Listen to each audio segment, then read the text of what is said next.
তুষার, শফিকুল আলম, ফেরদৌসী লিপি। সরাসরি প্রথমে যাচ্ছি তুষারের কাছে।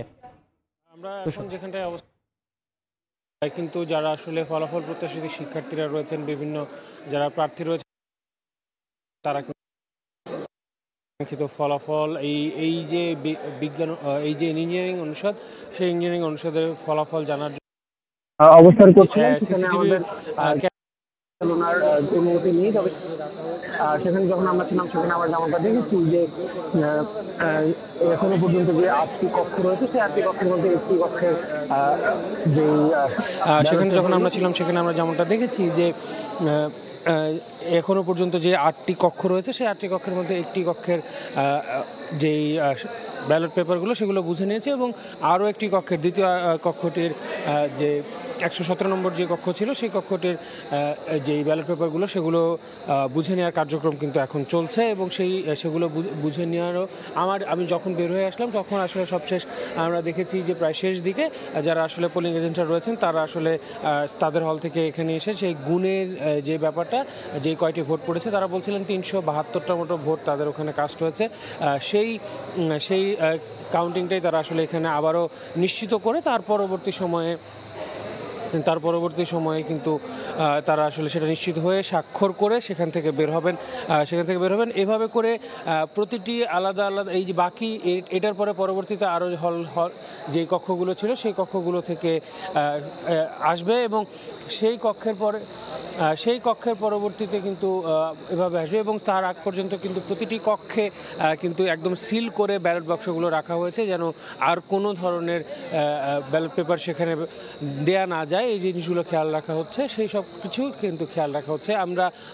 আমরা আরেক প্রান্তে চলে যাব, সেখানে আছে আমাদের সহকর্মী শফিকুল আলম। শফিক, সেখানকার কি অবস্থা?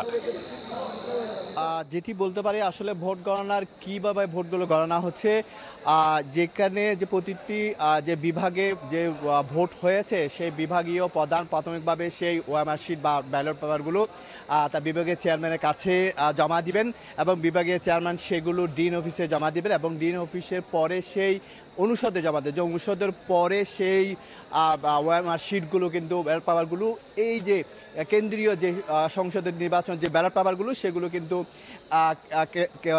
এই যে ব্যবসা পরিষদ অনুষদে নিয়ে আসবেন, এবং হল সংসদের যেগুলো সেগুলো সেখানে ঘোষণা করবেন। তো আমি এই মুহূর্তে অবস্থান করছি যেখান থেকেই পুরো রেজাল্টটি অর্থাৎ পুরো ফলাফলটি ঘোষণা করা হবে। এটি ব্যবসায়ী প্রশাসন অনুষদের সেই অনুষদের ফলগুলো ঘোষণা করা হবে। এখানে বিপুল সংখ্যক আইন শৃঙ্খলা রক্ষা বাহিনীর সদস্যরা এই মুহূর্তে রয়েছেন, এবং র্যাবের বাইরে টহল দল রয়েছে, বিজিবি রয়েছে। তবে যেটা বলতে পারি সকাল থেকে যে অনাকাঙ্ক্ষিত এরকম কোনো বড় ধরনের ঘটনা ঘটেনি, তবে যে ভোট শেষ হওয়ার আগে একটু হট্টগোল ঘটনা করেছে, ধস্তাধস্তির ঘটনা করেছে, সেখানে উল্টা অভিযোগ করেছে বিভিন্ন জন। তো আমরা যেটি বলতে পারি এখন শুধু অপেক্ষায় রয়েছে কখন যাবে, এখন শুধু আমরা অপেক্ষায় আছি কখন যে সিটগুলো আসবে। আপনাকে জানিয়ে রাখি আমরা এইখানে আমি সর্বশেষ তথ্য রয়েছে এই মুহূর্তে আমি চলে যাচ্ছি শিবিরের ভিপি প্রার্থী ইব্রাহিম হোসেন রনি, তিনি ব্রিফ করছে, আমরা সেখানেই চলে যাচ্ছি। 4 নম্বর চট্টগ্রাম মহানগর ছাত্র দলের সদস্য সচিব শরীফুল ইসলাম তুহিন ও চট্টগ্রাম উত্তর জেলা ছাত্র দলের সেক্রেটারি সরোয়ার হোসেন রুবেলের নেতৃত্বে শত শত ছাত্রদল যুবদলের কর্মী 1 নং রেলগেট সংলগ্ন রফিক ছাত্রাবাসের সামনে অবস্থান নিয়েছে। গণমাধ্যমে অনেকগুলো নিউজ হওয়া সত্ত্বেও প্রশাসন কোনো প্রকার কোনো ব্যবস্থা গ্রহণ করেননি।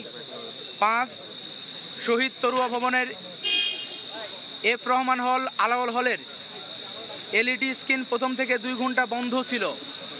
সায়েন্স ফ্যাকাল্টির এলইডি স্ক্রিন প্রথম থেকে অধিকাংশ সময় বন্ধ ছিল। বারবার জানানোর পরেও প্রশাসন কার্যকর কোনো ব্যবস্থা গ্রহণ করেননি।